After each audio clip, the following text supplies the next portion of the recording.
I recently got out to fish the Detroit River for walleye, and one of the things that we really noticed on our last trip was that the fish were predominantly coming on the stinger hooks. And I was starting to run low, so I thought, it's time to retie some, so why not make a video? It's pretty simple to do, and hopefully you will learn how to do it. And sometimes you just can't find things in the stores anymore now, so you can always rely on having them when you do your own. So let's take a look at some of the stuff that I am going to use to tie these stinger hooks for walleye for vertical jigging in the Detroit River. So you will see I have some that I've already tied here. I just have a piece of foam and I just use it to store because I put a little drop of glue on the end to seal the knot. I had a pair of nail clippers. I'm using 12-pound Berkeley Trilene 100% fluorocarbon as my material for tying the stinger hooks, a little bit of super glue and a paper clip, and I have a little container here that has some beads that are from a arts and crafts store. I'll tell you a little bit more about that later. And I have some Berkeley Fusion 19 round bend size 10 hooks that I'm going to be using. And I also have a wood jig here. And on the back of that wood jig, because I don't tie these very often, I just made some little notes for myself, and hopefully those notes will help you remember the steps. So let's just fire through it pretty quick. The small silver crimps are Michael's Beadlawn #1. Michael's is an arts and crafts store here in Ontario. I'm sure that you have arts and crafts stores around you.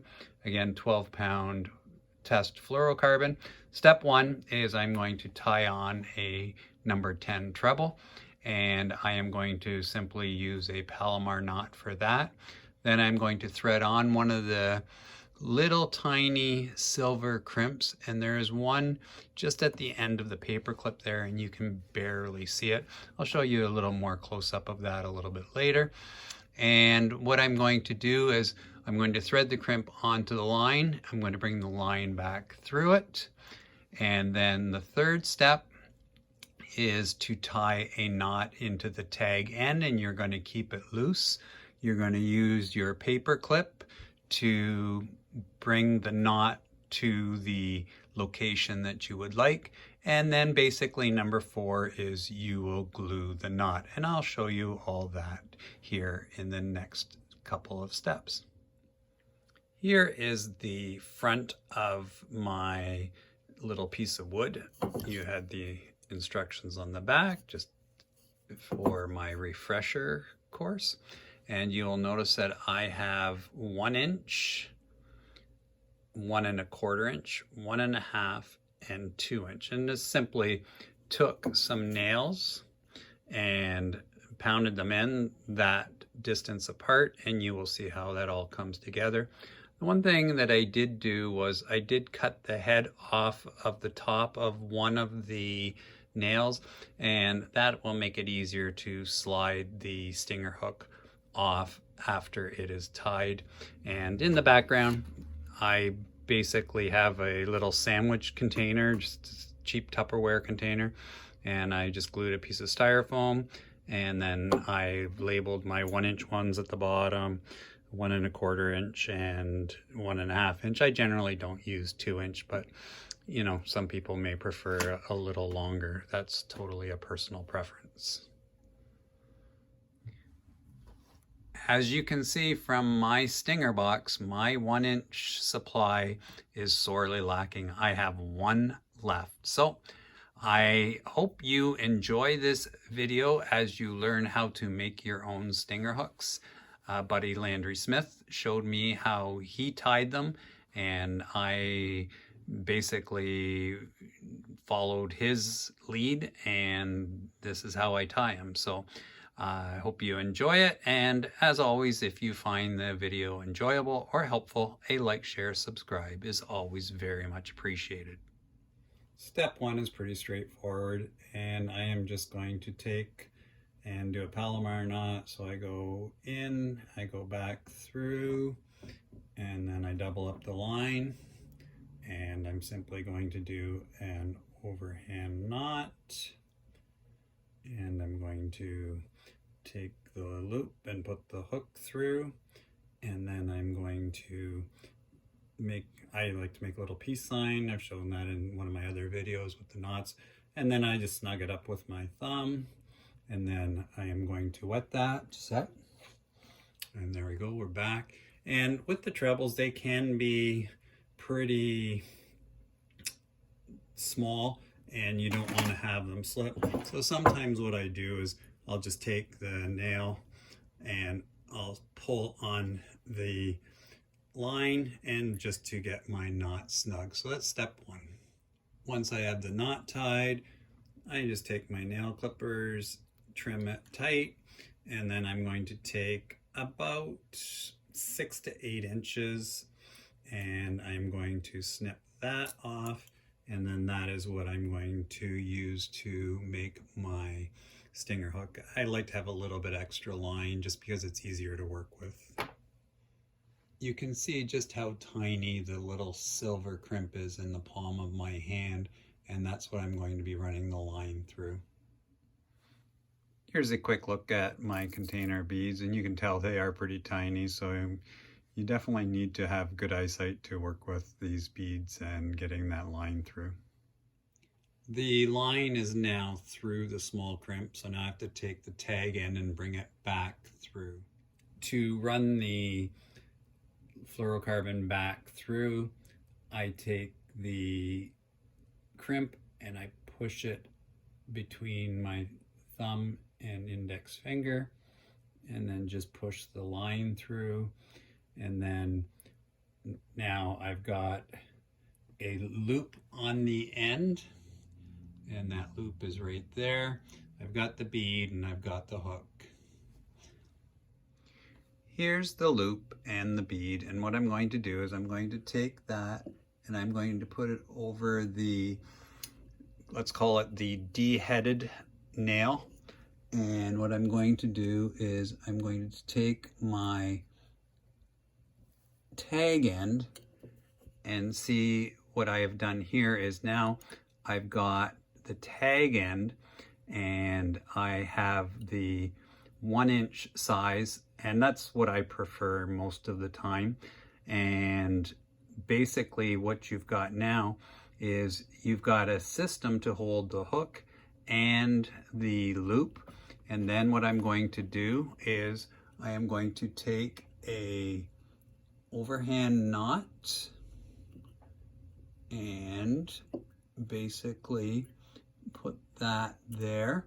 And then I need to grab one of my paper clips, and of course it's out of my reach, but we will find it. There you go. And so now here's where the paper clip comes in handy. So now what I'm going to do is I'm going to put the paper clip, and I left that tag end knot, and it was just an overhand granny knot, and I left it very loose. And what that allows me to do is work the knot closer to where I want it. So I'm going to get it in approximately there. And once I'm basically, in the area where I want, I can pull this now, and then I'm going to, the treble hook is on the normal nail that has not been deheaded, and it just holds it in place there a little bit better. This knot was maybe a little bit further away from where I wanted it, but it's hard working around the phone, but you get the idea.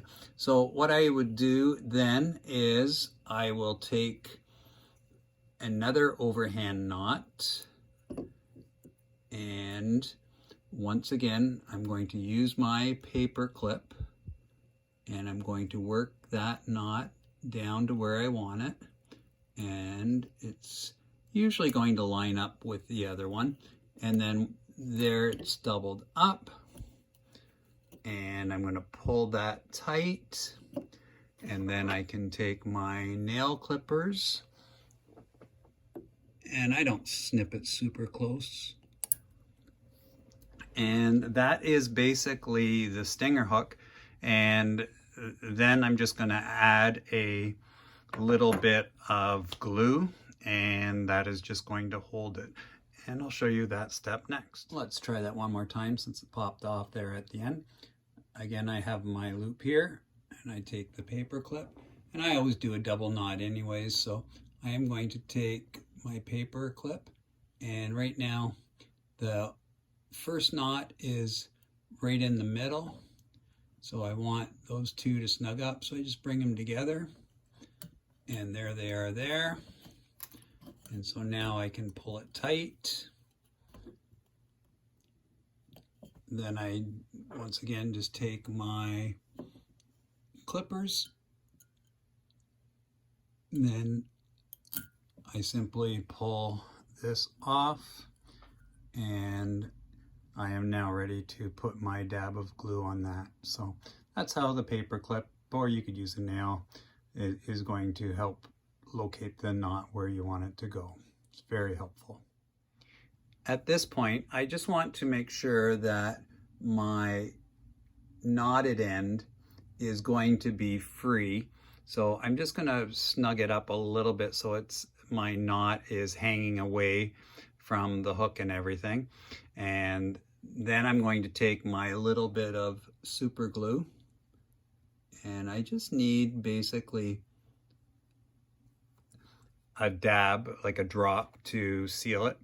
And then I'm going to take that, and I'm going to make sure the glue doesn't go near the styrofoam in my holder, and I'm going to let that dry, and that is your stinger hook for walleye. It's pretty simple.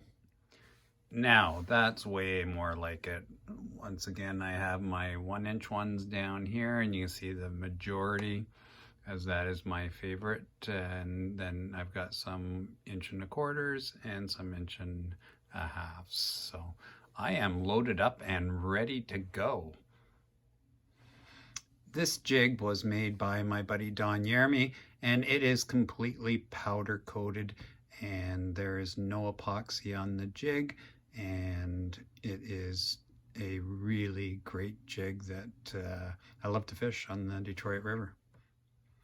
Here's an example of a Detroit River walleye jig that was featured in 2 earlier videos on my channel, Steve Chasson Fishing.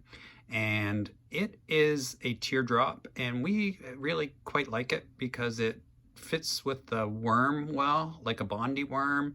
And it also fishes very well with a minnow, like a power bait minnow.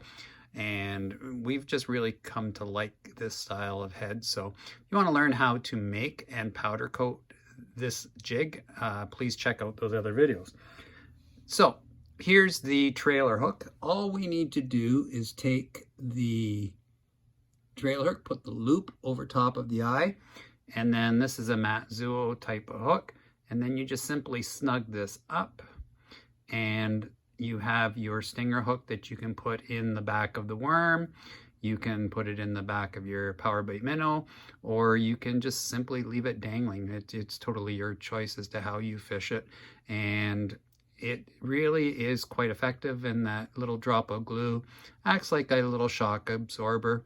And theoretically, this is a removable bait, but I will tell you that once you fight some fish on it and it snugs up, it's pretty tight to get it off. But as you've seen, they're pretty cheap to make, and they're quite easy to make. So I don't worry about it. If I have to cut it off, I have to cut it off, and then I just get a new one because I'm all loaded up, as you have seen. Basically, all you have to do with the finished product is take the loop and slide it over the hook. And when you slide it over the hook, you just simply pull on the treble, and that bead will slide into place and will be locked by the knot with the glue. And you have your stinger in place, ready to go.